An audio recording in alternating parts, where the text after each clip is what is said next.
ওদালগুৰি জিলাৰ ওৰাং থানাৰ অন্তৰ্গত পাউৰিপুতা গাঁৱৰ এখন ঘৰ 1998-99 চনৰে কথা। কামৰ সন্ধানত ভাতৃ ইছাহক আৰু ছফিকুলৰ সৈতে ঘৰৰ পৰা ডিমাপুৰলৈ ওলাই গৈছিল মাত্ৰ 15-16 বছৰীয়া আনোৱাৰা বেগম।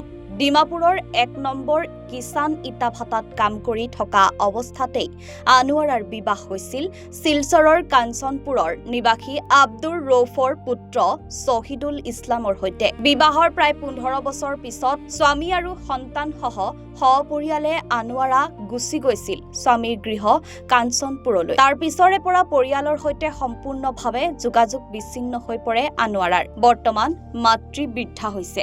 ককাই ভাইসকলৰো বয়স বাঢ়িছে। প্ৰায় 30 বছৰে সৰু ভনীয়েকক নেদেখা পৰিয়ালটোৰ চকুত এতিয়া মাথো উচুপনি। আনোৱাৰা বেগমৰ 3জন পুত্ৰ আছিল, জামাল উদ্দিন, কামাল উদ্দিন আৰু আলাল উদ্দিন। কাছাৰ আৰু হাইলাকান্দিৰ কোনো সজাগ সচেতন নাগৰিকে যদি এই মহিলাগৰাকীৰ বিষয়ে কিবা তথ্য জানে তেন্তে যোগাযোগ কৰিবলৈ অনুৰোধ জনোৱা হৈছে। যোগাযোগৰ নম্বৰ 8011112169 আৰু আনটো নম্বৰ হৈছে 9957804458। ইছাহক আলী, পাহাড়িপট্টা, ইদ্রিস আলী, বন্টি হয়। আমার আনোয়ারা খাতুনের বয়সটো এতিয়া অনুমান 40-42 হব। আনোয়ারা খাতুনক লৈ পেলাই আমি আৰু আমাৰ এটা সৰু ভাই আছিলে, 3জন মিলি কিনে ডিমাপুৰ 1 নম্বৰ কিষাণ ভাটাত গৈছিলো। যোৱাৰ পিছত আমি তাতে বিয়া দিলো। বিয়া দেওয়াৰ পিছত 3টা ল'ৰা পাইছে আৰু সৰু এটা ল'ৰা 2-3 বছৰ পিছত ল'ৰাটো পানীত পৰি মৰিলে আৰু 2টা ল'ৰা লৈ কিনে সেই হাইলাকান্দি গৈছে। আৰু তেতিয়াৰ পৰা আমি বন্টিক আমি দেখিব পৰা নাই, চোৱা নাই।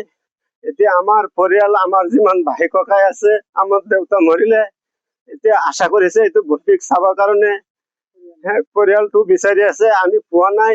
এতিয়া আপোনাৰ লগত এইটোই অনুৰোধ, যদি আমাৰ ভন্টিক আৰু যদি পায় আপোনালোকে, আমাৰ 2টা নম্বৰ দিয়া আছে, 2টা নম্বৰত কমচে কম যোগাযোগ কৰাই দিব।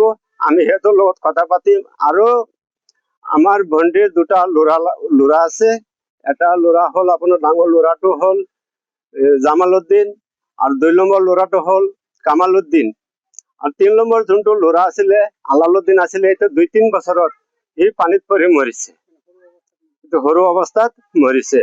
এতিয়া আপোনাৰ লগত এইটোৱে আমাৰ অনুৰোধ, যদি আপোনালোকে পায় আৰু আমাৰ লগত যোগাযোগ কৰি দিব। আৰু আমাৰ 2টা নম্বৰ দিয়া আছে, 2টা নম্বৰত ফোন মাৰি আমাৰ লগত কথাটো পঠাই দিব। তেতিয়াহ'লে আমি আপোনাৰ লগত এইটোৱে আমি শান্তি পাম।